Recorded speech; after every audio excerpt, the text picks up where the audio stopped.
Live. Button number 1, button number 2. Hello, everybody. So glad you're here on this fine Thursday evening. Friday Eve. Otherwise known as Friday Eve. Yeah, we can That's right. we can certainly, that is an acceptable way to look at it. So very glad you're hanging out with us tonight. It's going to be a wonderful evening. We've got some things to talk about, and it's going to be fun.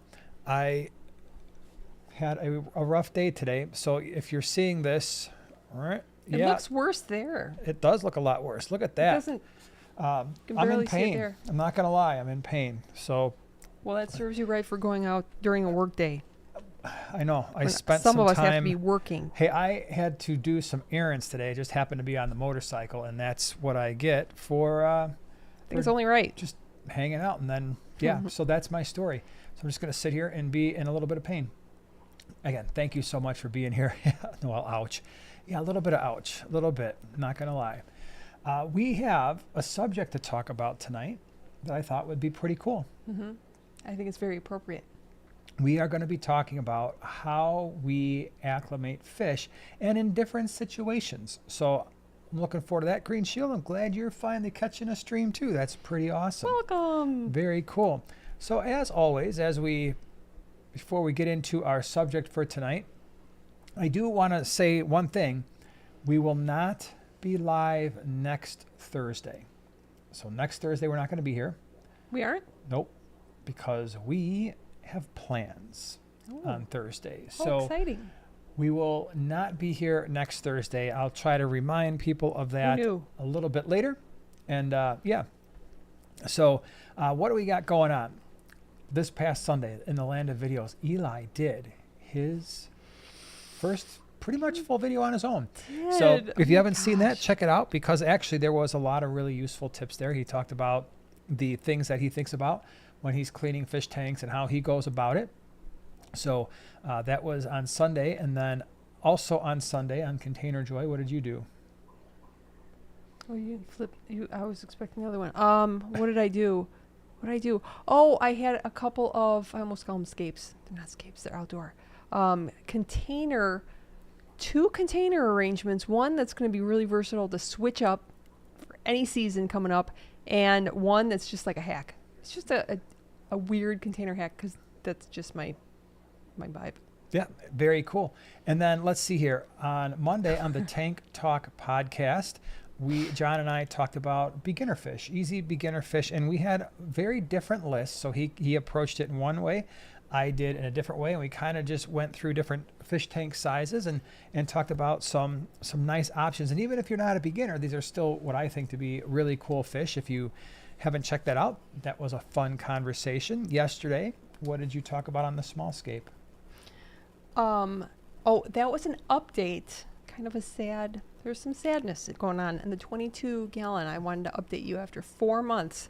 There's some okay things going on and some not so okay things going on. Plus, I had some new additions that I wanted. So that's what makes this video very appropriate. Old fish exit, new fish add. Kind of. Additions. But Tim Adams wanted to know if my video from this last week was my very first episode of Dumpster Diving with Joanna. That would But it be was pretty not. cool. But I do have to say, when I was driving back from work today, because I had to go in the office, I'll have you know, I drove past the same spot that I scored that free chair. That dude had a bunch of stuff out, and I just kept driving. And I said, nope, you have nowhere to put it. But there was some sweet stuff right on the road. No, it was sweet stuff. There was like a half a pallet, a broken 5-gallon bucket, a mop stick. We're talking furniture. Furniture. And there was different stuff on the way going and coming back. Yeah. Here's an old waterlogged dresser that's filled with black mold. Very cool. I'm glad you just don't passed understand on dumpster diving at all. Just enough. So anyway, today for our prime timers, we talked about some of the cool fish we've got. And I'm going to probably show most of you, or if you're watching, all of you, one of the really cool fish that we got, because I'm excited about it. I think it's pretty awesome. Let's see. Sunday, we have a species profile coming up here too that I think you're going to enjoy. It's a very versatile fish, and I think pretty much everybody here would have the opportunity to put it in an aquarium. It's not that difficult to keep, and you don't need a whole big, huge aquarium to keep them. So that's the land of videos. Now, the land of where we're going to be. Next thing we're going to be at is the Greenwater Aquarist Society swap. How appropriate. Well, oh my look at gosh, that. This is the shirt I grabbed. How about that? And that is on Saturday, the 17th of May. And what's interesting is we usually miss that swap, but we're not going to be missing that swap this year because That's right. We're not yeah. going to Aquashella. yeah, so a lot of usually the Aquashella and the swap are on that same weekend. They always It's are. a bummer. But nope, we'll be at the swap this year, so looking forward to that. That's because, good again, being at the swap. we've got some awesome stuff that Yeah. we're going to be bringing along. And then more information about, and I want to know what I did. Y'all want to know what I did before the live stream this evening? I booked all the hotels for the way down and the way back for the ACA in June. Good That for you. was fun because a buddy of mine and I are riding down, taking the motorcycles down to San Antonio from Yes, they Chicago. are. That's going to be pretty awesome. So the ACA, American Cichlid Association, they have their annual event, but what they've been doing is they've been combining it with a whole bunch of other clubs. And so it's not just cichlids. So here's the deal. San Antonio. And by the way, I have a link in the description of the live stream that's got all the information. It's a link to the page. So it is the American Cichlid Association, the American Killifish Association, the American Live Bearer Association, A lot of and associations. the International Betta Congress. All of them are having this meeting all at once, Sounds cool. all in the same place. So if you are somebody who likes pretty much fish at all, that might be a really good thing to do. I am going to be at the Fritz booth. So Fritz Aquatics, as you know, they are a channel sponsor, and I'm excited to be hanging out with them.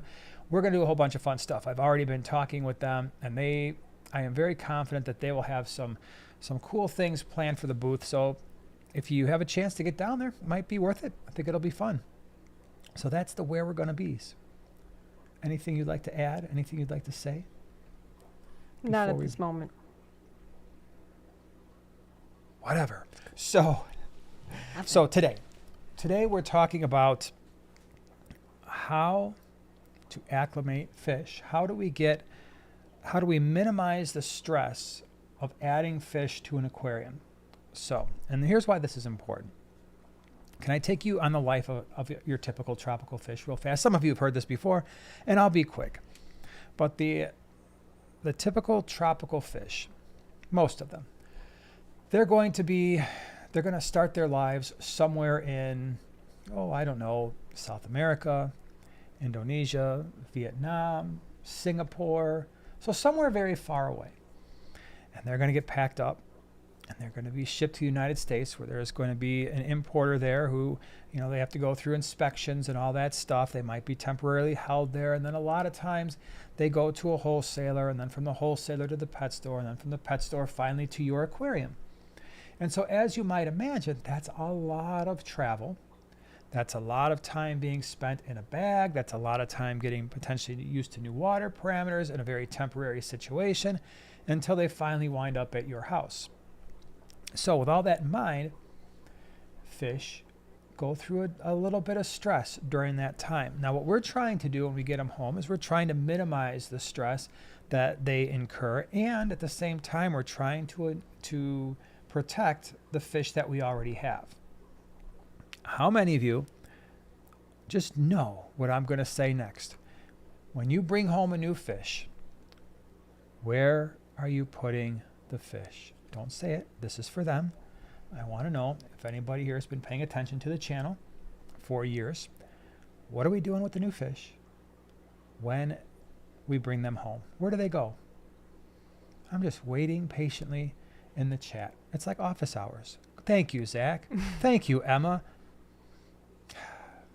There's a little heart for you guys. And clap. I know a lot of you are saying the same thing. Yes, they're QT, going QT. in a Woo. quarantine tank. You're not putting your brand new fish. I don't care where you got them from. Cat.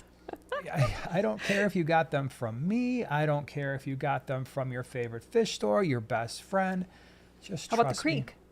If they're from the creek, you can just put them right in your tank, right? If they're from the sewer, yes. The only acceptable fish sewer. that can go right into a tank. Sewer is fish with sewer 3 eyes. fish. Yeah. That just come from a smelly area. No, even those sewer fish also go in a quarantine tank. So very good, everybody. So you're going to be putting these fish in a quarantine tank. So now that question is, well, how do I go about doing that? Well, I'm going to tell you how we go about doing that, because I just did this week, and we've got many, well, not many. This was a smaller order because it's the summertime, so maybe a few hundred fish we put into quarantine. First thing is that quarantine period is going to last 4 weeks. All right, you've heard me say that a million times. I suggest that for everybody here as well. I know it seems like a long time to put a fish in a quarantine tank, but that is what we do, because that is the amount of time it takes to ensure that your fish are going to be healthy before they wind up in your display tank. Things can happen even after a week or two that you were not anticipating. Okay, so you get these fish back. How am I dealing with it? Well, one, I'm going to temperature acclimate my fish. Now for you, that could be floating bags in your aquarium. Usually that takes about, depending on the water volume of the bag and how different the temperature is from the bag to your aquarium, your quarantine tank, that could take anywhere from 10 to 30 minutes. All right. Now, you might have it a lot easier because the fish that we bring in have gone through that process, except they went from overseas to an importer to us. All right, so we skipped a couple steps there, but still that was a lot of travel. And so there's actually a bigger risk. There's two bigger risks that I have compared to what many people have if they're just buying fish at a pet store, and that is different water parameters, and potentially the temperatures in the bags have dropped, and a longer period of time for ammonia to build up. So I have those increased risks where if you're buying fish from a pet store, it's probably not going to be nearly as those different parameters are not going to be nearly as bad. Okay, so we get these fish in. Now for me, I'm not floating the bags in the tanks because the bags are huge, and even the bags themselves can be wet, so I don't want to put whatever moisture was on that bag into the tank. And so luckily for us, our fish room is heated. And so what I will generally do is I will rest the bags on top of our low boy so that that's a little bit warmer. And I just leave them there for about 30 minutes or so. And generally speaking, that is enough, believe it or not, to get things to pretty close to the right temperature. For you, if you're just going to a pet store, just float the bags in your quarantine tank for 15, 20 minutes. The likelihood that the bag temperatures have dropped dramatically is pretty low if you're just going from pet store to home.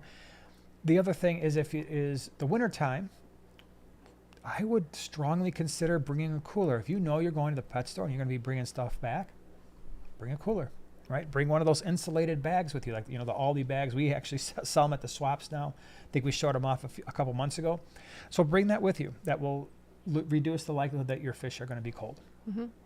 Okay, so temperature acclimate. Next thing. There's a couple different ways we can do this. We can either open the bags, dump the water through a net, fish get caught in the net, boom, right in the tank. That is affectionately called the plop and drop method. Right? Technically. The other way to do it is a drip acclimation. And so you'll hear people debate, well, what should you do? Should you just throw the fish right in, or should you drip acclimate? Now, I will tell you what I do and why I do it. I plop and drop everything I get, every single type of fish. Now, there are some exceptions to not doing that, and I'm going to go over those in a few minutes. But basically, the reason why I just take my fish and after they're temperature acclimated, they go right in the aquarium is, one, the longer the fish have been in a bag, the more CO2 is being released. That is causing the pH in the bag to potentially go down, especially if the water at wherever it was packed is not buffered. It doesn't have a high pH. So that pH is starting to drop because of the CO2 that's turning into carbonic acid inside the bag. At the same time, the fish are stressed, so they're breathing a little bit more rapidly, potentially. If they have been fed recently, they might be producing more waste, and so that is producing ammonia. Now, the ammonia in that bag with a low pH, and as the temperatures come down a little bit, is actually, believe it or not, it's not all that dangerous. So if you have ammonia being produced in a low pH environment, it's what is known as ionized ammonia. That's not the end of the world. But the minute you open up that bag and that CO2 starts to gas off, you can get a pretty dramatic increase in the pH. That in turn will take that ionized ammonia and will convert it to unionized ammonia, UIA. That's bad stuff. That's the stuff that we measure like, oh my gosh, my fish are going to die. Okay. Now, that being said, the reason why I do the plop and drop is because I really don't want the fish to experience that ammonia spike. And so they just go right in the net, in the tank they go. And for the most part, that usually works out really, really well. Now, the other side of this is the drip acclimation. There are reasons to do that. There are good reasons. So reason number one, some of your shrimp, right? I know if you were to talk to Flip Aquatics, and I think when they, especially the Caridina shrimp, they would tell you, hey, it would probably be a good idea to drip acclimate the shrimp. Well, that's fine for a whole number of reasons. One, they're not going to build up a ton of ammonia in the bag anyway. So, if you're buying a dozen shrimp and they pack them up, especially if they're in breather bags, that's not going to be an issue. So feel free to drip acclimate your shrimp all you want. That's fine. I don't worry about the Neocaridina because the water parameters that they require are so similar to our own. Again, they're just going in. But for the Caridina, I could see that. If you absolutely know that the water parameters that the fish were packed in are drastically different than the water parameters you're going to be putting your fish in, drip acclimation might work there as well for a pH or a water hardness thing. Now, if there is a drastic difference, you have to start asking yourself, should I have bought these fish in the first place? Right? Like, oh, these fish really like a pH of 5, but I got a pH of 8. Let's give it a try. And I can tell you how that's going to go. It's going to go real bad. Okay. So if you know there's going to be a difference, though, and maybe it's just something where, again, a lot of times when you have fish that come in from Brazil, certain parts of South America, the pH can be pretty different. Okay. And that we do have to be careful about because the pH in the back can actually go down in the 4s, sometimes in the 3s. Right. And if you're going to be keeping these fish at a pH of 5, because that's actually where they thrive, well, yeah, drip acclimation might be good, especially for wild caught fish. Right. So those would be some exceptions. Now, for me, I don't deal with wild caught fish and I don't keep Caridina shrimp because our water parameters aren't good for Caridina shrimp. And I don't necessarily like to keep wild caught fish because of the issues with the water parameters. Everything that I bring in, I want to be able to sell at swaps to people who have water parameters similar to my own without them having to adjust the water parameters. So I want to maximize their success and make it as easy for them as possible and for myself. So the drip acclimation thing for me is just not something that I do. But again, I'm not saying that don't do it, it's a waste of time, because there are those exceptions. Okay. Now, that's what you do for your quarantine tank. And then those fish stay quarantined for 4 weeks, and we've talked about that before. I've got a video out there how to quarantine your fish. It's a really old video, but the information is outstanding. Okay.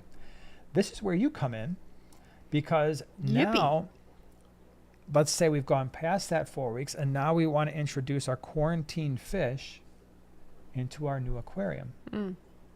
So there's a few things to consider. Think about the aggression level of the fish that you're adding and the potential aggression levels of the fish that you already have in your display tank. And the reason why I say that is, let's say we were adding Mbuna cichlids. Okay, so I've got an existing African cichlid tank. It doesn't have to be Mbuna. So African cichlid tank, and I want to add some more. Okay. Cichlids, especially African cichlids, they can be they can be territorial. And if you add a bunch or some new fish to that tank, there's a good chance that they are not only going to be territorial, they're going to be extremely inquisitive and potentially aggressive. So what am I doing in that situation? The same thing I would do in any situation, because I think it's the safest thing to do. One, I like to add my new fish to my display tanks when the lights are off. It reduces the stress. Yeah. You don't have these new fish going into a new environment. Every fish in the tank's like, hey, who are you? What's your name? How you doing? What are you doing here? How's it going? This is my area to swim in. That's going to have to be your area. You know what I mean? So this reduces a lot of stress. Okay, so I always introduce my fish to a new tank at night. Now, we didn't do that in your video, but No. The reason for that is you don't have any aggressive fish in your tank. I have friendly fish. You do have friendly fish. And I so do. And I knew they'd all be very welcoming. And it was actually very close to the time that the lights were turning out anyway, so. Yeah.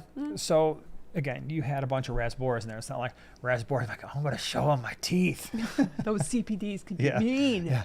And that's when we lost a half a dozen fish to the CPDs and the lampi rasbora.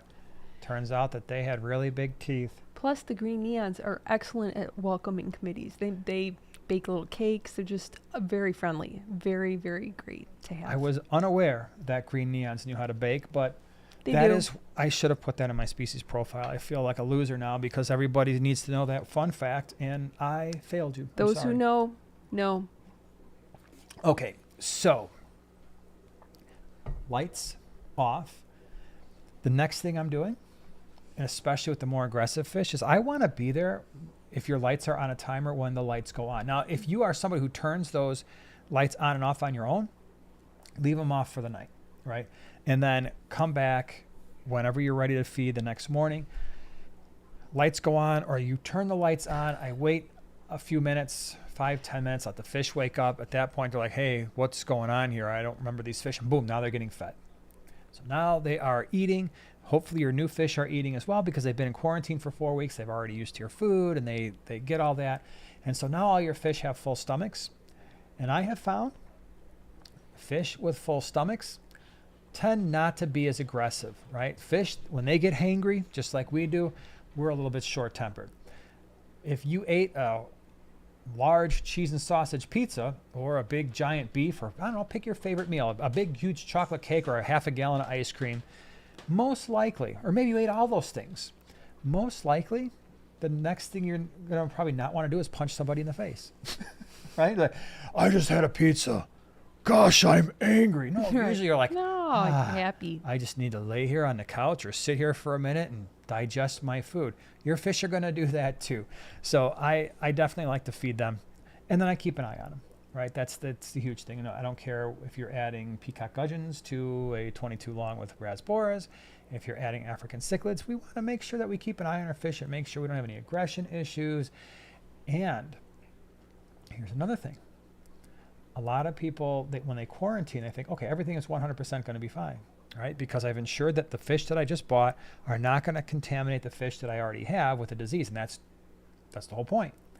However, what a lot of people overlook is the fish that are in that display tank could be carriers of a disease that they are not impacted by anymore. So they could be carriers, but really not be showing any sort of illnesses. And then the fish that you put in, if they've never been exposed to that bacteria or that fish virus, all of a sudden like, oh, wow, okay, I'm not feeling good again. So just kind of keep that in mind. What say you? Oh, Rat Boys wants to know if you're a Bears fan. They just drafted the Michigan tight end. Is that a good thing? I have It must no be idea. a good thing So or a bad thing. I don't know. I do like the Bears. I'm a 49ers fan. 49ers. 49ers are 1, Bears are 2. So I like both of the teams, but I don't know enough about college football to be like, oh, I really wanted that person. So I'm just going to assume the Bears have no clue what they're doing because they always draft poorly, and that About right. But at least they're better than the Sox. Yeah, in their respective I've been sports. watching a Am I lot right? of Cubs lately because, and I'm a weird person. I get it. I'm strange. I'm a 49ers fan who also loves the Bears. Yeah. I am at this point, I would split myself evenly between the Cubs and the Sox. It's wrong. It's just wrong. I love Wrigley Field, It's wrong. but Pick I one. grew up a Sox fan. No, I'm not going to Pick one and I will pick not the do it. red, white, and blue one. No. That's all I'm saying. Well, there are no red. Oh, I guess the Cubs. The Sox used to be red, white, and blue in the 80s when they had cool uniforms. That is the only Sox merchandise that I got, and I got it because it was Cubs colored. Nice. Fish Fam Link, that's a very interesting comment you have there. Like what you see? Make it official. Make it official. Make it official. Make We'll it be legit. social media official. Like and subscribe. Thank you for that. Appreciate it. Tim Adams says, them peacock gudgeons like to swim up my python. Really? What Eli didn't mention, and he should have in his video, is when you're gravel vacuuming, make sure that there are no fish in the gravel vac before you switch the gravel vac from one tank to another. Oh, yeah. Because inevitably that is part of the reason why we have some small rainbows mixed in with some cory cats. I've got a rainbow shiner mixed in with some CPDs right now that is actually like 4 tanks away, so it didn't jump. It got caught up in the gravel vac and then wound up in another tank. So every once in a while I'll get strange mixes of fish. Well, at least you find them. Unlike me, Yeah. who I've lost fish, and they are nowhere to be found. I'm sorry, they're gone. That They're does happen. nowhere on the You floor. know what you should do? They're nowhere stuck to You the. should watch my video. What Oh. happened to my fish? I know. I could probably give you all the Just kidding. all the things. I'll send you a link to my video. Hey, what? That would be awesome. Every time you ask me a question, oh, hold on, I think I did a video about that, and I just respond in a text message, and you're just sitting right Nice. here, be like, oh, here, why don't you watch this? This relationship just got really weird. He just sends me links to his videos now whenever I have a question. Oh, I made a video about that. You made a video about how to do the dishes? Yeah, here you go. It's on my other channel, Housekeeping. Primetime housekeeping. Hey everybody, it's Jason. Today we're going to learn how to clean the kitchen. Make sure you get around the moldings. Do you have a little grease in your stove? Get that off of there. All right, so now we can go back to talking about fish. No, and to be clear, I don't have a YouTube channel about housekeeping, although it would be fun. I'd probably not be the person you'd want to listen to about that, though. All right, let me see here. Emma says, yeah, I've got questions. I have fish that just disappear. Yes, You know, you and me both. The Poof. the fish that I think are the best at getting up into gravel vacs, before we finish that thought, Cory cats.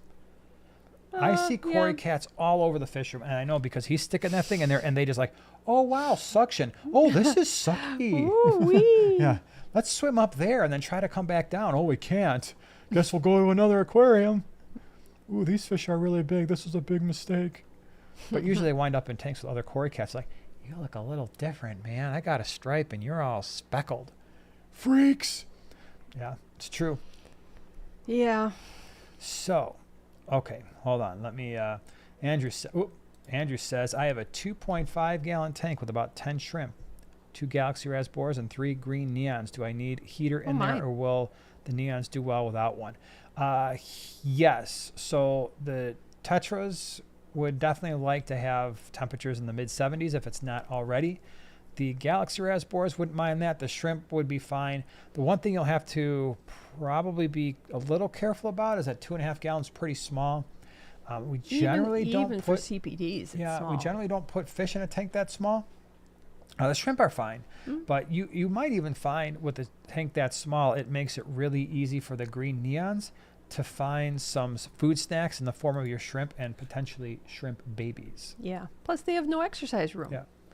Yeah. Plus, if you get a slightly larger tank, say like a 10 gallon, and you want some green neons, you could get a few green neon buddies and have a bigger group of green neons. I'm just saying. There's always that.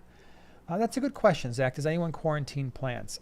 Not really. Some people do. I know I've never. No. But again, we're getting all of our plants from swaps at this point, and or from Flip Aquatics. So it's either from Flip Aquatics, and he's got pretty much plant only tanks, and then they keep them for a while, or the swaps, and we know where those are coming from. They're usually plant only as well. So occasionally I will get them from the big box, but usually those are like tissue yeah, culture. well, or they're in the even like the Petco and PetSmart ones that come in the plastic tube. I don't bother with quarantine those. Nothing. And is it gonna says be on snail free, but you know what? If they actually had snails on them, I wouldn't know, because all of our tanks have snails. Yeah. Von Lorca says, where can I find some volcano bitterlings? They're very difficult to find. So you could try like Aquabid, the Wet Spot. They often have a pretty big inventory of fish. They're going to be very expensive, especially for online retail.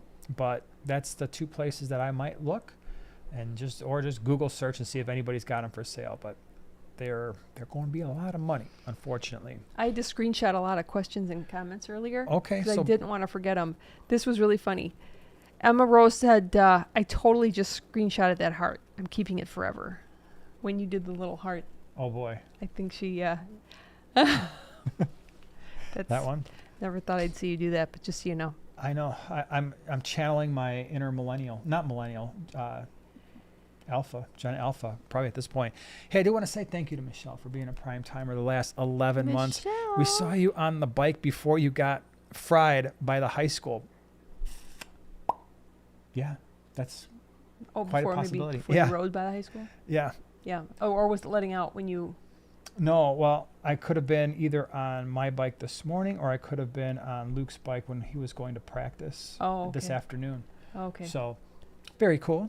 That's awesome. That's fun.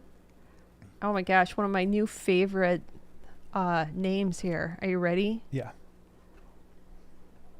Reign of Zippy. I love it. Nice. Reign of Zippy. Okay. I Noel like that.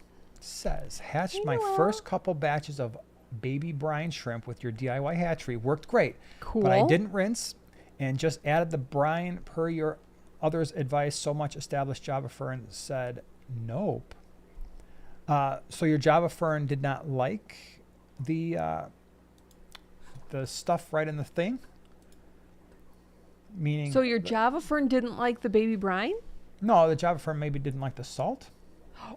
Oh, right. I wonder. Well, I mean, we do. I mean, I've got tanks with Java Fern. I've never noticed anything. But if you're noticing something, then yeah, go ahead and filter that out first. You can get a brine shrimp net or a Oh, right. right, and then you can just add it that way, and then just don't put the brine in the tank. That's Yeah. very interesting. Although Yeah. you have good luck with Java Fern, I do not. So if my Java Fern didn't like it, I wouldn't know because it just doesn't like me. Michelle says, yeah, it was the orange bike. Yeah, that was my big bike. Yeah, this morning. Very cool. Crazy says, had Ember Tetra with betta, but someone told me that they are from piranha family and can be aggressive. Embers? Embers I haven't found to be aggressive. And we have, Embers are tiny piranha. That's funny. I like that. but no, I haven't found them to be particularly aggressive. The thing with Well- anytime you're keeping any types of tetras with bettas is to keep your tetras well fed. And that dramatically reduces the likelihood that your betta is going to be fin nipped, or if you had guppies or veil-tail angelfish for that matter.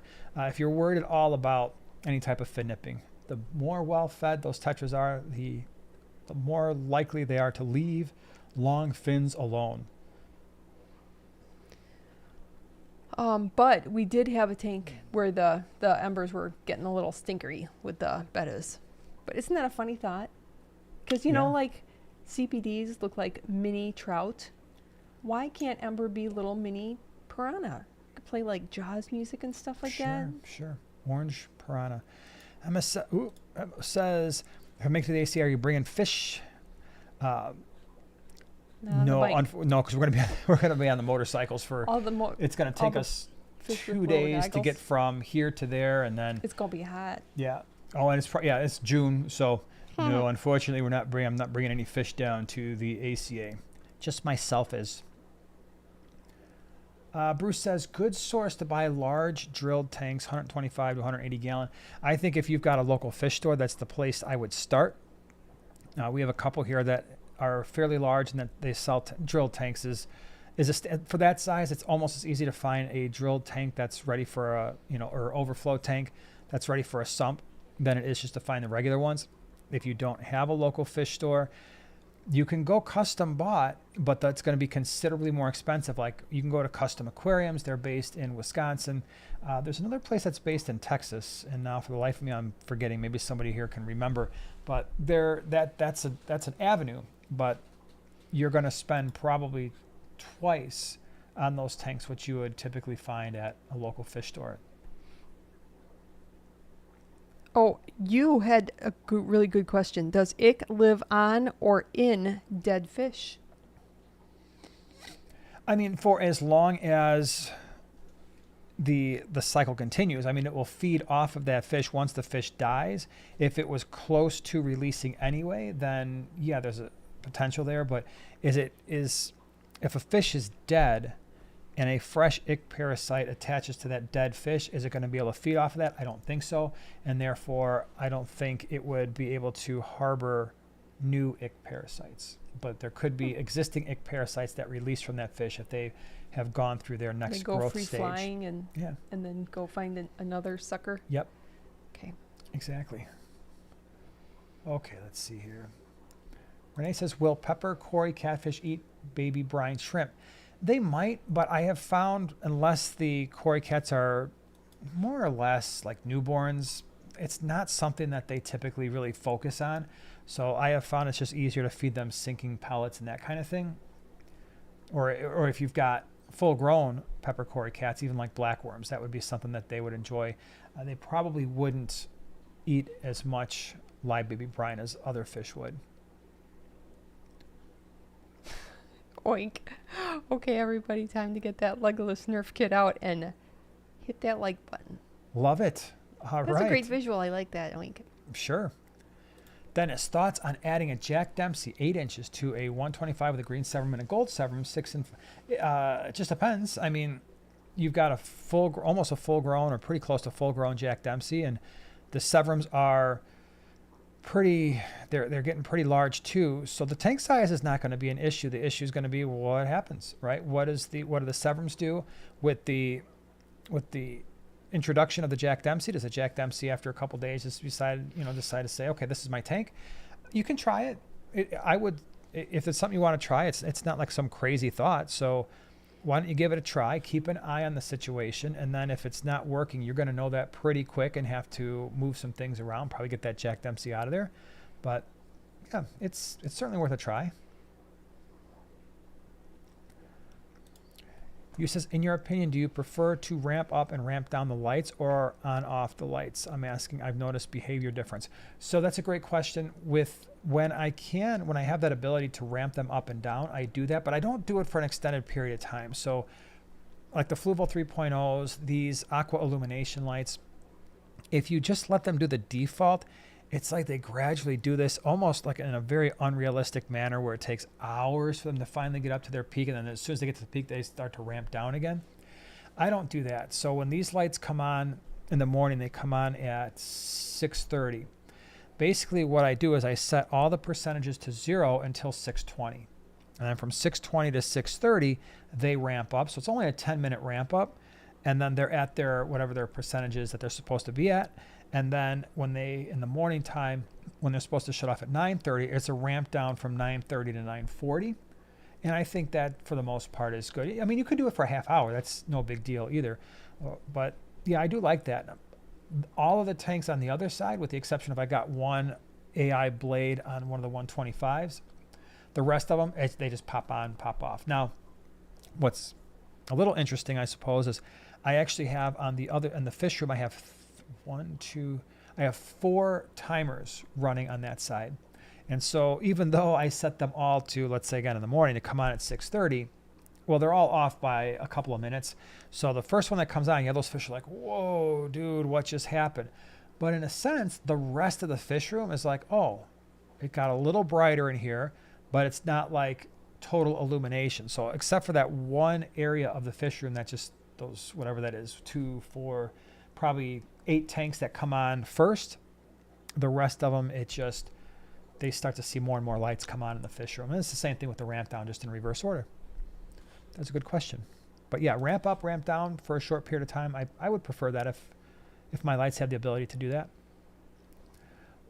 Oink is celebrating 42 months. Aww. Thank you for that. Have you ever known Brochardi or yellow labs to crossbreed with other similar sized cichlids? I have one of each, and I'm debating which tank to put them in. No, not unless they are similar. Like, so the yellow lab, I could see like the mistake. Well, not really a mistake, but the thing that I would, in this 75 gallon right here, I have yellow labs mixed with Pseudotrophia psilocy. And so the issue there is the yellow labs, of course, are yellow, and the Pseudotrophia psilocy females are also yellow. But I can tell the difference, but I'm not 100% certain that male yellow labs haven't been mating with female psilocy, and that male psilocy haven't been mating with female yellow labs. So I would never pull fry out of that tank and be like, hey, here's some whatevers, because I wouldn't 100% know that. Am I concerned about yellow labs breeding with, let's say, Sokolophi or Aratus? No. I haven't seen that happen. I had that 75 gallon mixed Mbuna tank, and I never got hybridization in all the years that tank was up and running. The Brochardi, same thing. The only time I would even consider Brochardi possibly hybridizing is with the daffodil cichlid. That's it. And if you don't have those, I wouldn't worry about it. Oh, look, wait, go up. And a banana. All right. Oops. My gosh, what is going on with this thing? Okay. I went to Zuxai when in Chicago for work because of Joanna's suggestion. Loved the store, the live food bar. Yeah, they have a live Isn't that food the bar coolest? there. I don't know if you've done a store tour on your channel. I did one on Primetime Yeah. Aquatics. So go to the Small Scape or Primetime Aquatics, and you can see if you've never seen that Zuxai. It's pretty cool, that live food. It's basically, So unique. they have these bottles, and they're illuminated with all different color live foods. It's And then they pretty got a cool. freezer and stuff. It's Yeah. just, it's really, really fun place. Yeah, it's very cool. Yeah, last summer, remember I did all the fish stores around the area in Oh, one that's day. right. That's right. Yeah, you did do that. That was a good time Yep. that I had by myself. That's cool. I had by myself. 51774. Ladies man 237. Do you have the glasses? Anyways, he's back now. Go ahead. Are you back now? I'm back now. Okay. I wonder if anybody knows who that's from. Oh, I'm sure. Come on, Vince Clortho, you have I to mean, know I where don't know, that's I from. don't know if I got the number completely right, but I think it's Ladies Man 237. No, no. it's not. No, I'm getting it mixed up with The Shining. I think so. Yeah, Yeah. when I heard. Yeah. But yeah, There you go, Transformers. Green Okay. Shield. Yeah. Anyway, I want to upsize my 20-gallon to a 30-gallon tank. Would I be able to move all the gravel, plants, filter, and fish over without losing a significant? Yeah, for sure. Yeah, I would not be concerned about that at all. So you might want to add a little bit more gravel if the footprint of your 30-gallon is larger than the 20. But that's really about it. I mean, if you're going from a 20 long to a 29-gallon, then it's the same footprint anyway. So if you're relatively fast about it, yeah, so I would drain the tank, put the fish in a bucket, get all the stuff back into your new tank, fill it up right away, get the fish back in, and you should have next to no issues doing that. We've done it 1,562 times plus 4. At least. Looks like Northfin's here. Hello, Northfin. How are you? Dennis? Thanks for being Dennis and doing Dennis type things. Look at that. So Dennis, thank you very much. Really, really appreciate you doing that.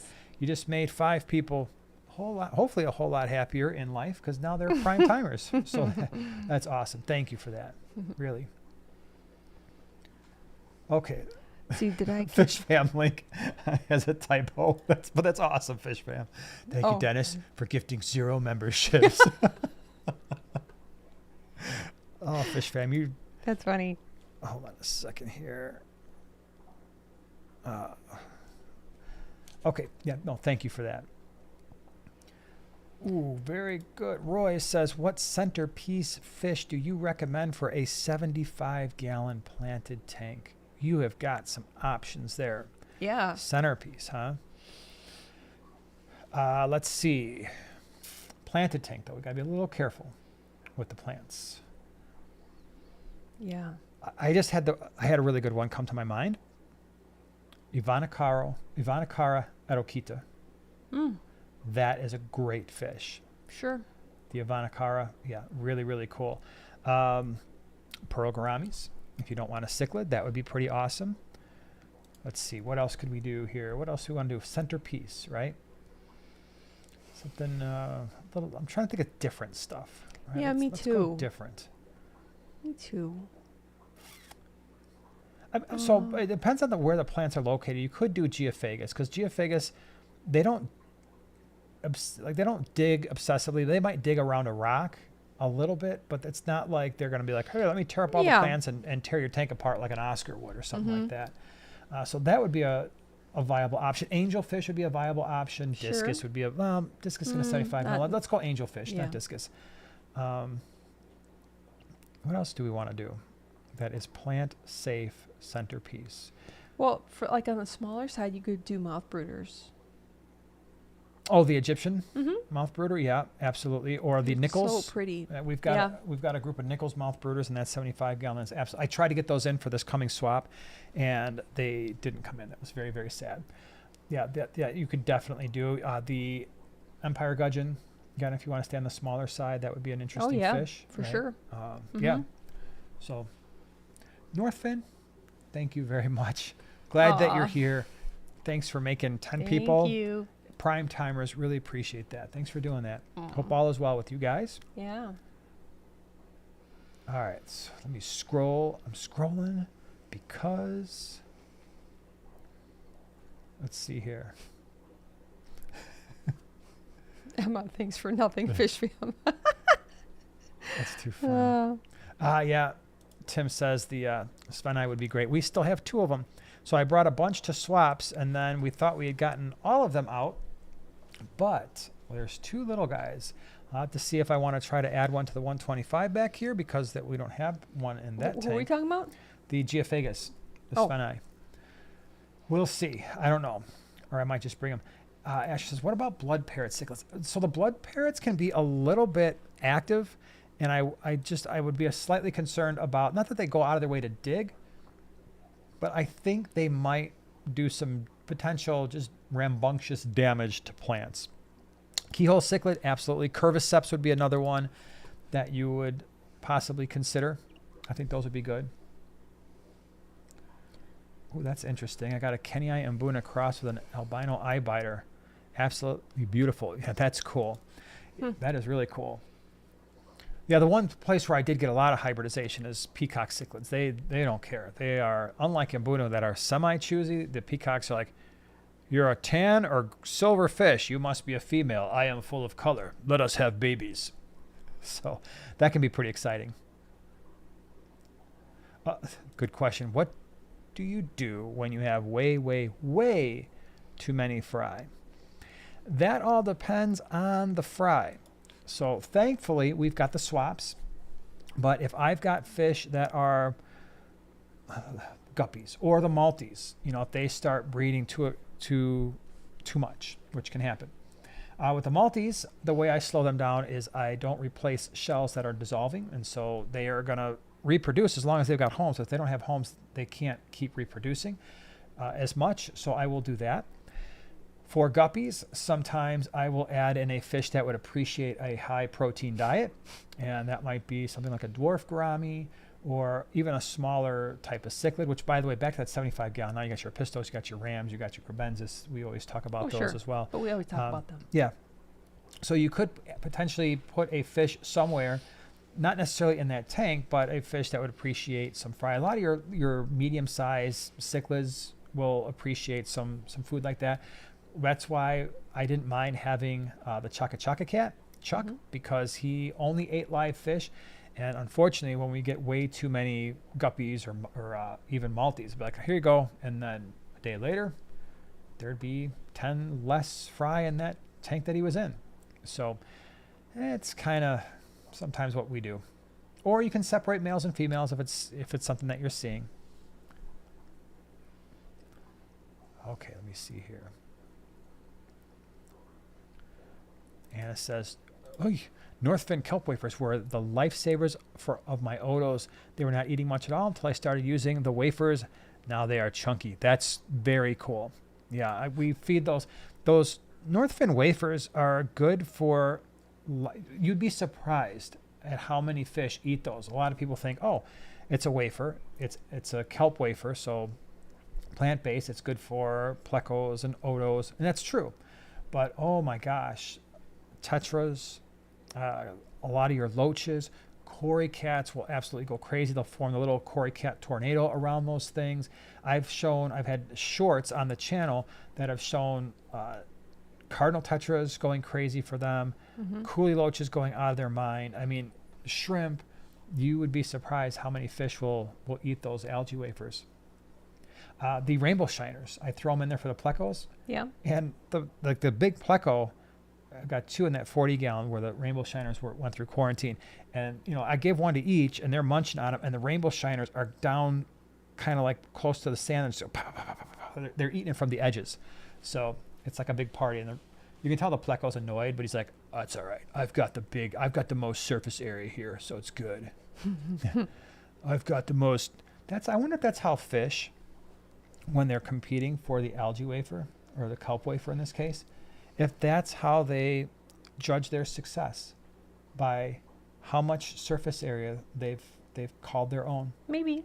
Like the shrimp, right? Yeah. So when you drop in a kelp wafer in the shrimp tank and they all form a big shrimp pile, do you think like, king of the wafer, yeah, and the shrimp is just the one that's on top? It's like, yeah, everybody, I'm doing this. Yeah, I got more. Yeah, I think they actually have a lot of that personality, because I'll see a lot of shrimp. Every once in a while you see them at the very tippy top. And then it's like, bam, they smack one off there. Or on the top of a rock. And you just know, they're like, I'm it right now. I am it.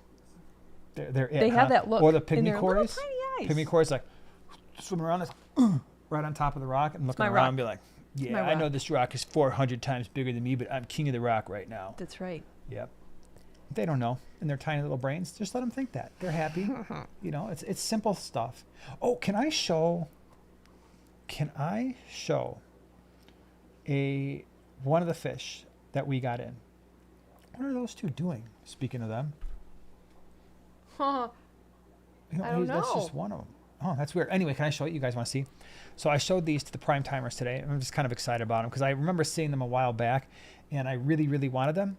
Mm-hmm. And when I saw them on the list, I'm like, got to get them. They're expensive. They were expensive to bring in. So yeah, but these guys, I got a picture. It's not my picture. It is from Fishopedia, but check these out. Zaccoplatypus. These are the ones that I was talking about. These are crazy. So You could say otherwise that. known as the pale chub, they're found throughout like China and parts of Asia. They're usually in streams. So they actually don't mind cooler water, although I'm finding them because we don't have cooler water. They're like, here's your 78, buddy. Hope you like it. And they're like, no, okay, we're fine. This is a crazy fish. So we got these guys in, and this color is not far off from what we're already seeing for a fish that is, well, they came in big. They're like 4 inches. These fish are insane. They're full of activity. This is like a new one for me where if people were asking, hey, I need a larger schooling fish for a larger tank, this is it. You got a 4-foot tank. These guys max out realistically probably 5 or 6 inches, although they can get up to like in their, outdoor wilderness areas, like 7 or 8 inches, but elongated, fast.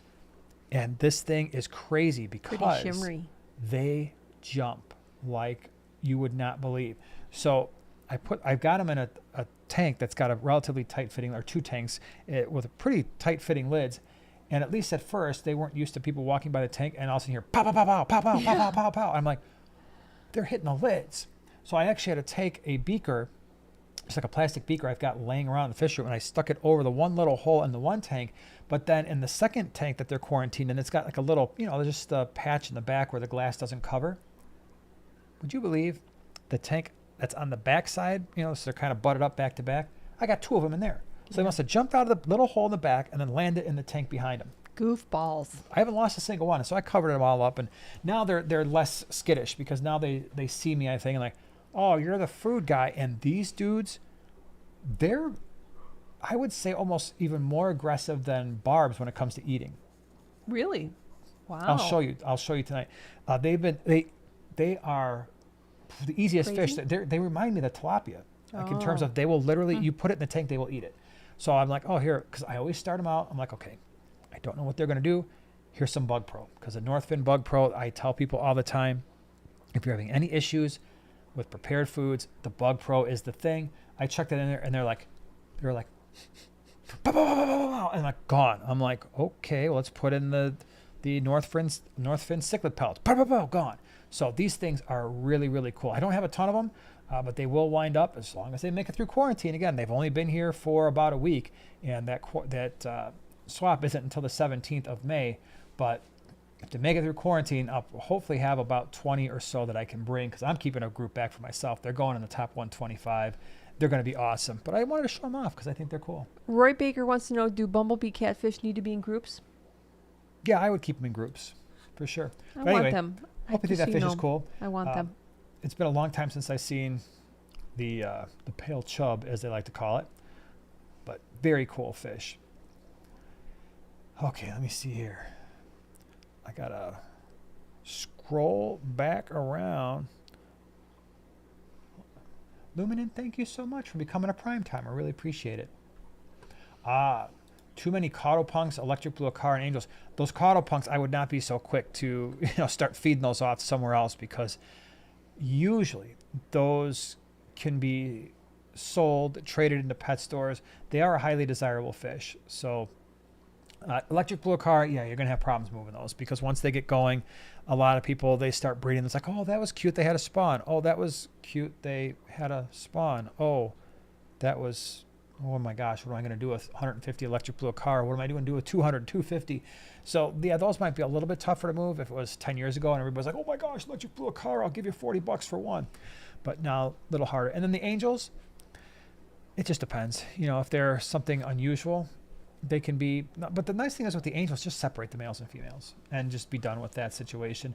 Maybe make a tank where you move the female electric blue acara out with the female angels and let them be in a tank. It'd be a cool setup.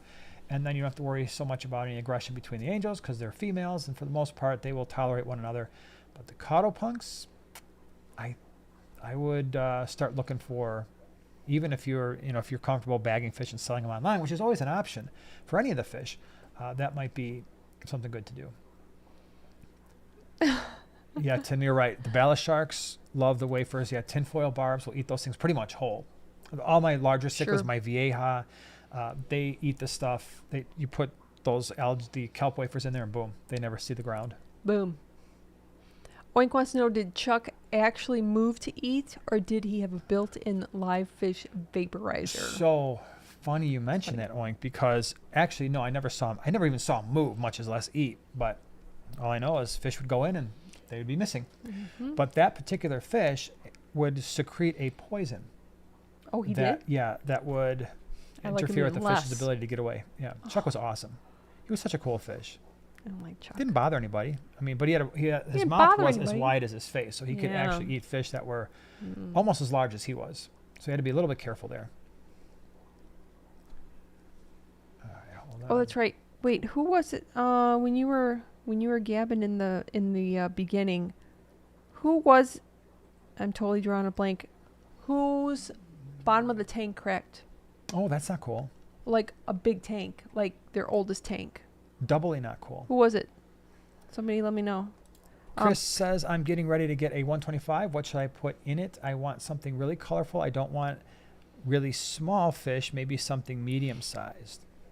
So colorful fish.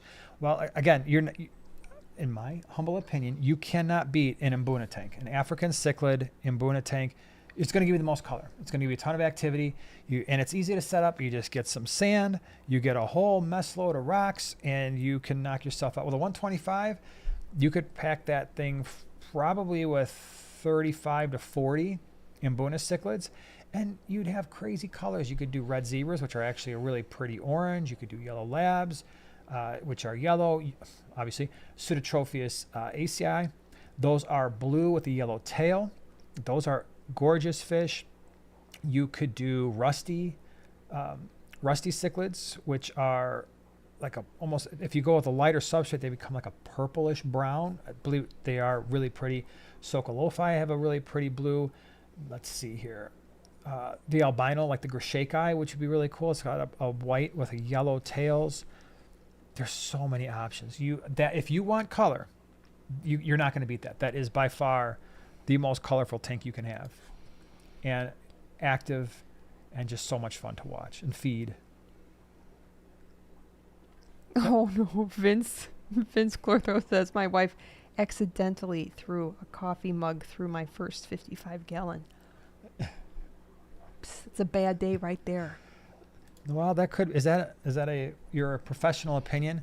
I think that Sunburn is messing with Joasons. Whoa, I just combined our names. Joasons.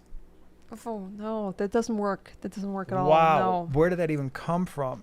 I don't know. I think I'm What's just the matter overly with you? tired. Oh, too much sun. That's what is happening here. I think that Sunburn is messing with Jason's head tonight. We're getting some uber extra voice entertainment tonight. Yeah, this is Yes, what I you think get he's when lost a little bit of his marbles. Maybe I OD'd on vitamin D.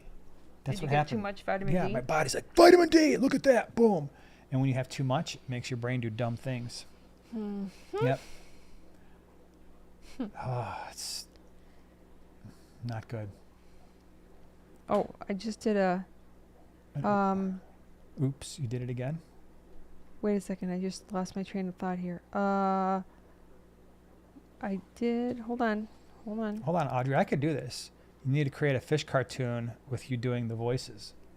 Oh, I can do a lot of voices. It would be like Ren and Stimpy meets the fish world. Although I have always thought of this. If somebody I'm Orly His fan. Don't whiz on the electric fence. Thank you. But I Where do did you get this stupid thing? Muddy the Mud Skipper. That is our favorite game. Oh, you like this game, huh? You really like it? Yeah. Well, watch this. I love that show. Anyway, what were you saying? He can literally entertain himself for I like could. Yeah. hours. See? Whole time out. You Alec, that's so can't cool. Yeah, I didn't even think interrupt. about I that. forgot what I was so say. Zachyplatypus live with the rhinogobius. I love rhinogobius. Oh, they're so fun. The little Yeah. grumpy guys. Rhinogobius They are would be. awesome. With the little platypus face, they would be that would be fun little combo. Yeah. Talk about derpy times 2. Uh-huh. Oh, that's what I was looking for. Reign of Zippy. Just to say his name. I have one Pictus catfish and was wondering if I need to get another one to bring it out of hiding. All depends on how big your aquarium is. So Pictus cats are usually very, very, very active. And believe it or not, they can be annoying to other fish. Not necessarily super aggressive, but they will kind of chase other fish around, but not in an aggressive way, more of just like, hey, I'm going to chase you around and get you kind of out of my face. So if I had a 4-foot tank, would I add half a dozen? Probably. If I had less than that, no, maybe a 40 breeder, I would do that. If I had less than a 40 breeder, I probably would opt to not do Pictus cats in my aquarium. But 40 breeder or larger, yeah, you could add more. They'd be goofy with one another. Ooh, good question. Thoughts on why the pH drops within a week of, in a 75-gallon, I water change every 2 weeks. Nitrates under 20 parts per million. Don't have that issue in my 29-gallon. Keeps it stable with C-Chem alkaline. Well, that's probably why. My guess is you have a very low KH. And so KH is your carbonate hardness, and KH is responsible for buffering your water, and that will stabilize pH. And so the lower your KH is, the more potential fluctuation you can have in your pH, especially if you've got driftwood or botanicals or planted substrate, or even if you've got a lot of plants and those plants at night start producing a lot of carbon dioxide, and that can cause changes in your pH. Like a really heavily planted tank, you could see pH fluctuations on a 24-hour cycle. So that could be why.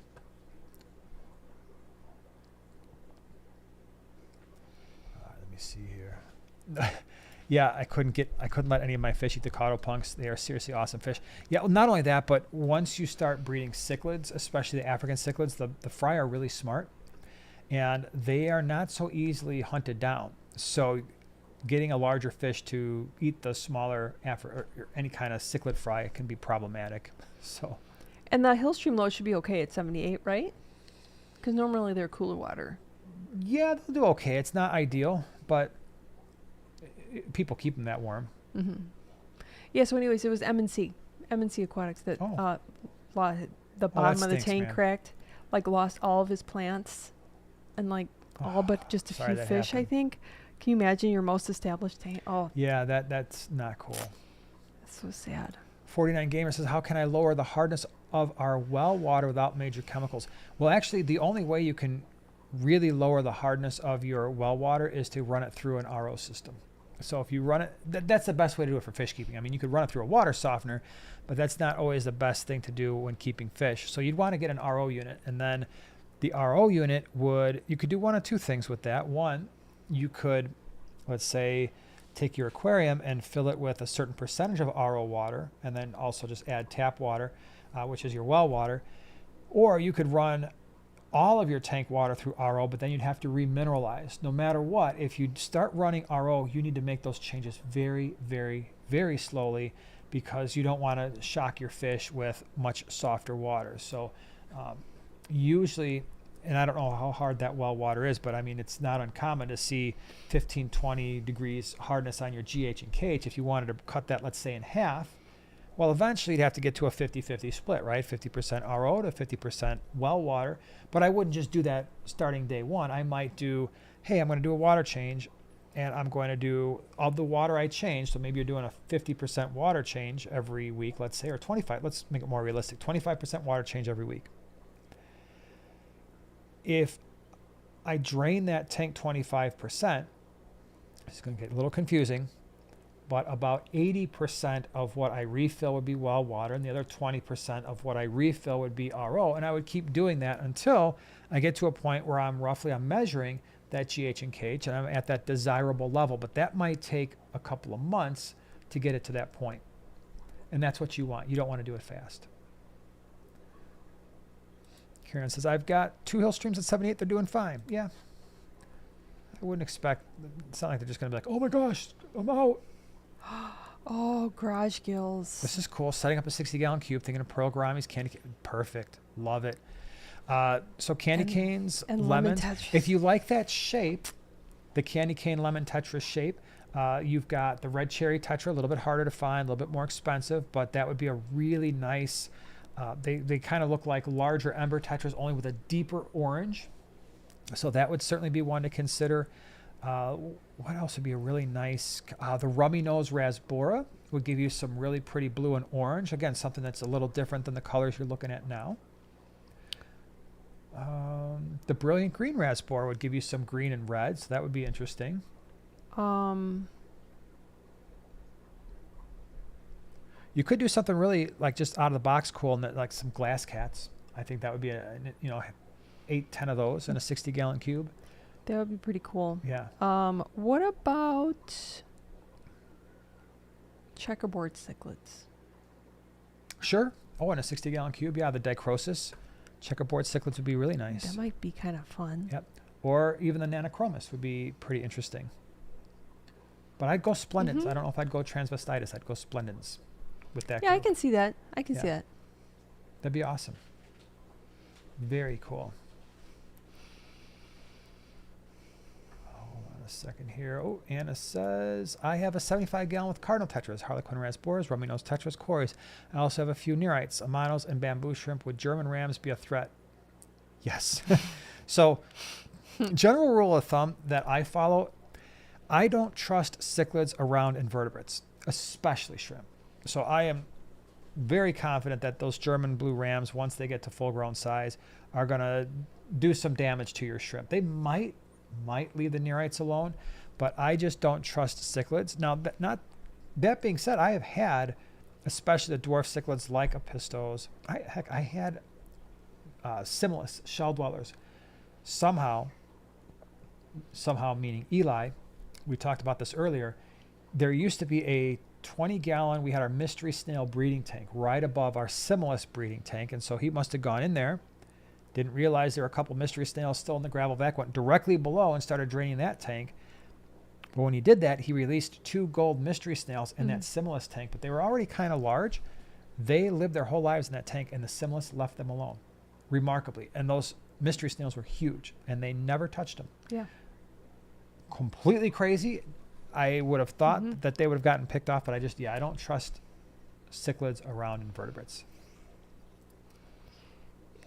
Daniel asks, have you ever kept rope fish? Got 4 last week from a rehoming group, and they are so cool to watch. I have Tips? not. No. I Yeah, think the person that might be here that would be able to answer that question would be Whip. Whip. Yeah, Yeah. if he's still here. But I have not kept them.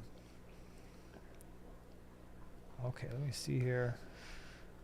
I think I'm like way up here in the land of Oh, Whip says he's here. All right. Any tips for rope fish there, sir? rope fish. What Bring it. say you? Hold on. Oh, Donna asks, if you are buying several compatible species from a same place, would you quarantine them together or separately? You can do them together. Obviously, there's more risk. So if you get the compatible fish, but they came from different fish tanks within the fish store, and any one of those tanks had a potential ick issue, now you've mixed them together, and there's a potential there for all the fish to get ick. So what's the likelihood of that happening? Maybe it's pretty small, but you can certainly quarantine them together. I've had to do that here, right? I've had to do that where I just overestimate the number of free tanks I have relative to the number of fish that are coming in. I'm like, oh, what am I going to do? I'm going to have to combine a couple of these together. You just do it. And the nice thing is they're on the same clock, right? So when you put them in that quarantine tank, they're all starting their 4-week quarantine, and hopefully they all make it out together. But the thing is, if any of them start to exhibit disease, then they all have to stay back in that quarantine period until they are disease-free for 4 weeks. So, but yeah, you can do that. It's perfectly acceptable.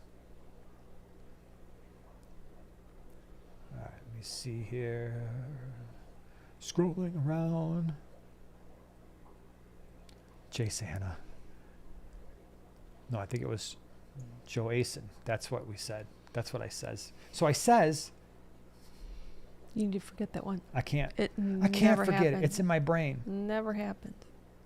Holy cow. Craig's got some weird things going on. My 20 gallon has extremely weird parameters. I have 300 GH. That's parts per million, not degrees. Otherwise, that would be basically looking at a cement block. And only around 20 on my KH and dropping. My pH is also dropping. What could cause this? Oh, that can easily happen. I mean, I'm assuming you've got well water, and that's why that's happening. But no, you are not. I hope it makes you feel better. You are not the only one who's got those kinds of issues. So you would be somebody who, again, you could potentially do RO, but in that case, you would almost want to do RO and then remineralize, as opposed to just using RO to cut, because then you'd wind up with an even lower KH and more problems with your pH. So I personally would not try to just raise the KH with that 300 and the GH as well, unless I was keeping guppies, goldfish, Great Lakes and African cichlids. Any other fish probably not thriving at that 300 GH if you start raising the KH as well. So just something to consider. But yeah, that's always kind of a pain to deal with. Oh, and I don't know if you saw it or not. Whip's World, sir. Question on keeping rope fish. Do you have any suggestions? That was the official question. The official question. Like, what say That's you? the official question of Primetime Aquatics. Is that kind of like the official... The official, Yeah. like, soda. The official car, yeah. Yeah, the official The official windbreaker of Primetime Aquatics. That's right. We have official windbreakers because it's going to be awesome, and it's when it's windy, you can wear it and it breaks the wind, or would it be protect you from somebody else breaking the wind? Sorry, that's my crazy joke for the day. You need to stay out of the Noel sun. says, I think I do. I love that my YouTube algo recommended a 5-year-old Primetime Aquatics video this week with a baby Eli in there. Yeah, if you go back, that's too funny. So Eli was in probably 3 or 4 videos, and Luke was in at least as many.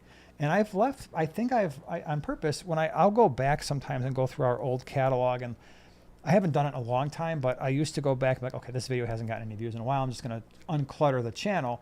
But I always left their videos up more as just like, I don't know, memorabilia, memories. Oh, So, little Eli. yeah, I wish we could find that one where he pokes his head up above. I don't even know. Was it a live stream or was it a video? No, it was a video. It was when we used to sit. We used to have the chairs right here, right? And I think the low boy was still back there. Yeah, it was. Yeah, I think it would have been back there because chair. Yeah, it would. And he kind of popped up in the background because I don't know what he was doing. Like, I don't know if he didn't know we were recording or what was going on. No, I think he knew we were recording. Yeah. Darlene says, super red long fin pleco has been in a cave for 7 days. Do I remove him or what community tank? No. If you've got, so they love being in their caves. Let them they can stay in there. They'll come out at night. Sometimes you just don't know it. So they can come out. Now, if that's super red, if you've got more than one, it could be sitting on some eggs because the males will go in there and take care of the eggs. So they'll fan them and make sure the eggs hatch, and then they actually trap the babies in the cave for a while until the male feels like they're ready to go and explore the world. And they're like, we're out of here, man. And that can be a number of weeks. So let him just hang out there. I wouldn't be in a rush to get him out. And even if you don't have the eggs, that's just where he wants to be. It's not uncommon. That's just where he's comfortable. All right. Nathan says, still new to the hobby and struggling to know how much is too much in a larger tank, 75 gallon. Too many opinions online. Would 4 angels, 2 Geo Tapajos, 2 electric blue Acara, and 12 Congo Tetras be too much or add more? It's a great question, and I know it's frustrating. I know that can be frustrating. Yeah. That's one of the reasons why we did our video series where we went through and did stocking options all the way from like a 2.5 gallon to a 125 and everything in between. And yeah, we offered suggestions in that series, but we also, what we tried to do is offer a framework by which we make our choices. So with the fish that you have, any one of those fish is fine. I think where you could potentially run into problems is with the 4 angels. So if it were me, just to reduce the likelihood that we wind up with angels pairing up and chasing the other angels around, I might only do 1, right? So that's always the safest thing. I might go with 1 angel, 1 geo, 1 electric blue acara. And then, again, the reason I'm doing that is I avoid the pairing and I avoid the potential territorial. None of these fish are overly aggressive, but they do become more protective of their territory if you wind up with a male-female pair bond and then they're trying to protect that territory for breeding. And so I don't think you want to introduce that complication into your life.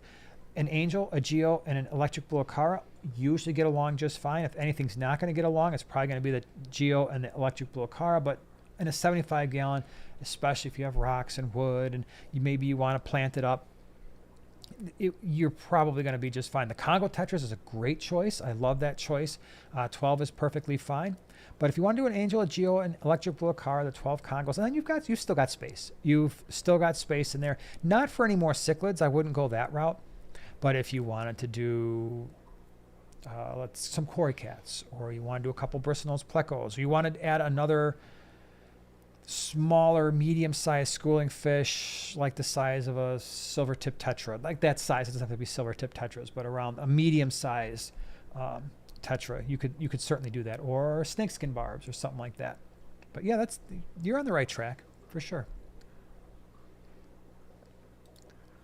And thank you so much for the super chat. I love this. I'd love to see the small scape do an Endler feature 10-gallon. I'm keeping N class. Peacock Endlers now. Love them. You both put out awesome content. Please keep it up. Well, thank you so much. Really appreciate it. Yeah, well, that's funny you mention that because I know, there's a tank coming funny. up and she keeps asking me, what should I put in this tank? What should I put in this tank? And I keep telling her, Endlers.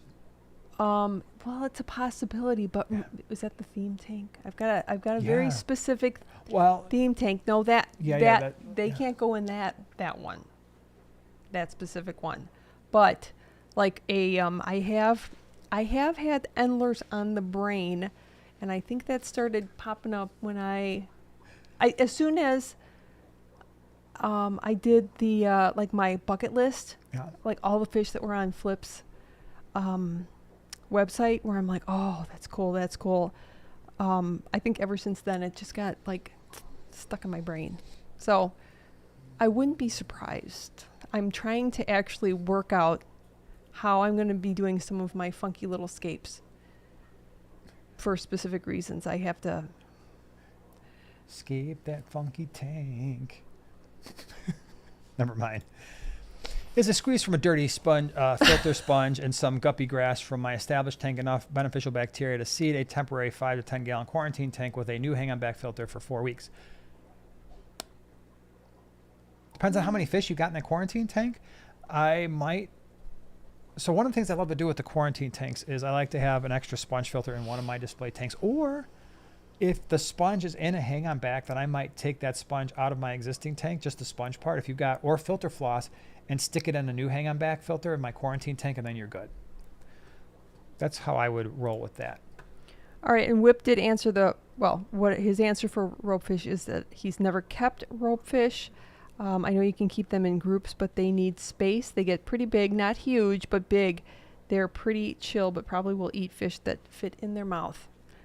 Thanks, Whip. Thank you for that. There you go. Very nice. Thank you. Emma, thank you so much for celebrating almost a year. That's awesome. Have you ever kept pleco? Have you ever had plecos dig in your tank? My Violent Bruno pleco is my first pleco. It has dug a huge hole under my wood, destroying my scape. They will sometimes dig a little pit under driftwood or under a rock.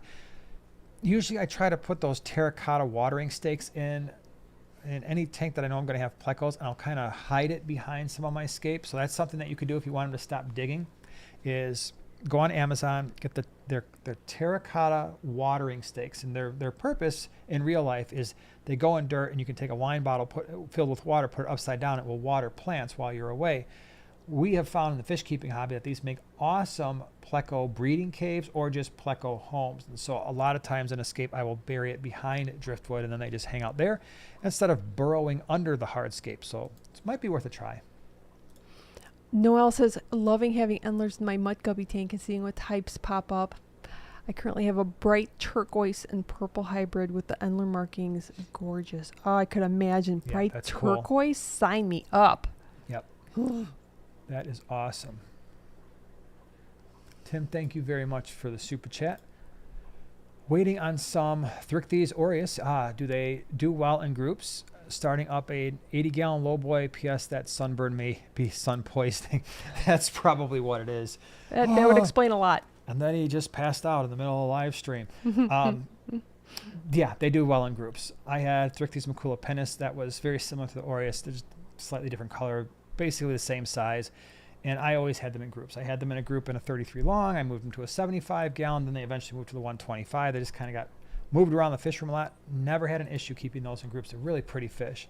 You're going to like them. For those of you who don't know what they are, the Thrichthys are probably the most common one is the firemouth, the firemouth cichlid.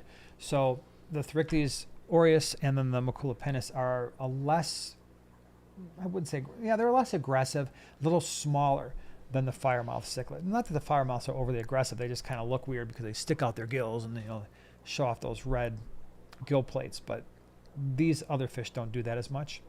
But really cool. What were you saying now? I don't think I was saying anything. Oh, I heard you say something. Really? Mm-hmm. I've already forgotten it. My 2 redhead topos finished making 3 nests today. I'm sure they will lay eggs any day now. That's cool. Yeah, mine always used to, I had them in a 55 gallon when this side was a fish room. It was right over there, the bottom 55. I actually had it on video when I did the species profile. And yeah, they just used to lay on a piece of slate.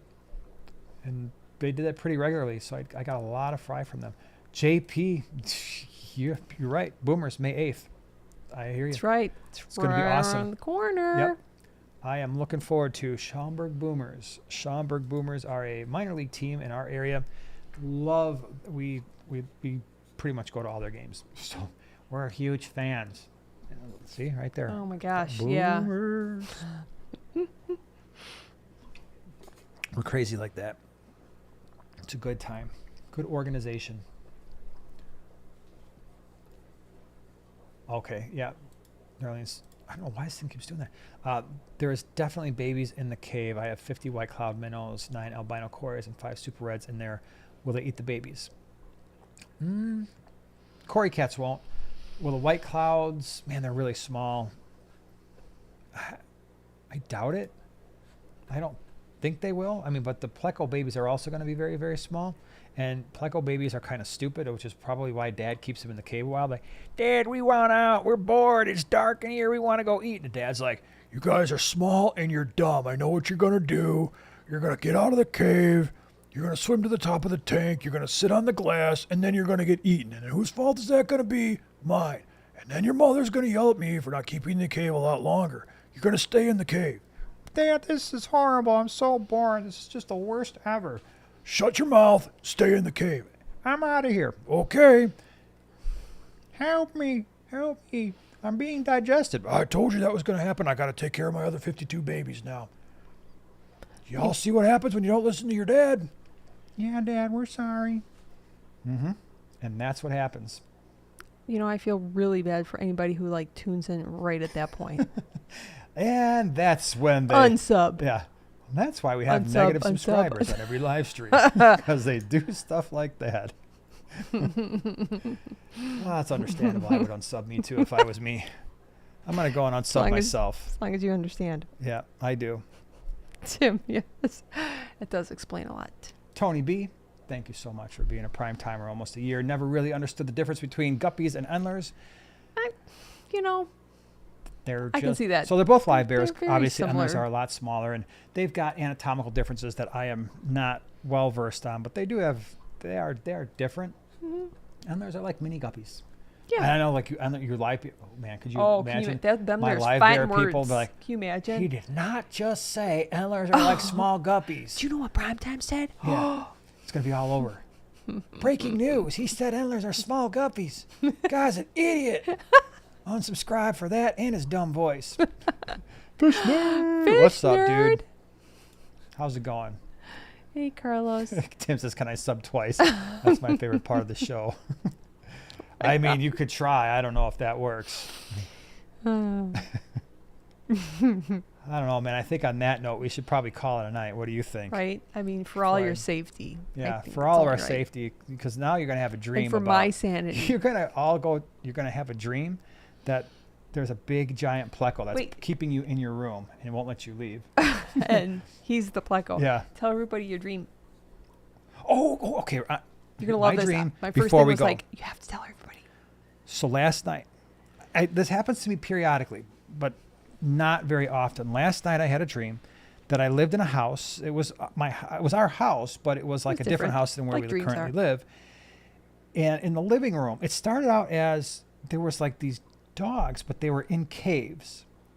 But then, I didn't tell you that part because I was just telling you really fast because it was the morning time. But then it switched to fish. And at first they were in tanks, but the tanks didn't have any water, but they were like swimming around the tanks. But then I like opened the door to the tank, which was, I guess, like a dog cage, but now it was a fish tank door. And then they just started like swimming around the room, but there was no water in the room. It was air. So I guess they were technically flying. And there were plecos, but the plecos would just kind of like stick to the wall. I think at one point one of them was on my arm. That's fun. Yeah, and then one of the plecos was, I don't know, it was kind of half furry. So I was going to pet it, but then I was worried that if I did that, I was going to rub off its slime coat, even though it was kind of furry and it was swimming around in the air. And it was more and more fish. Animal. And pretty soon there was all these tanks, but all of them were like, oh, let the fish out. That's kind of what we were doing. It's like, oh, it's time for the fish to come out. So that's fun. That was my dream. And Noelle, thank you so much for being a prime time the last 52 months. Hit the like button on your way out. Appreciate all the voices in your head. Well, yeah, there's many more where that came from. Thank you so much. Vince says big red pleco with a beard. You got to be careful. There are attack plecos. If you're having a problem with your neighborhood, you're a little worried, concerned, don't get a dog. Get an attack pleco. Anyway, thank you so much for being here this fine night. Remember, just a reminder again, we will not be here next week because we all need a break after this. We'll be back in 2 weeks. Thank you so much for being here. I hope everybody has a great weekend. Bye-bye. Bye-bye.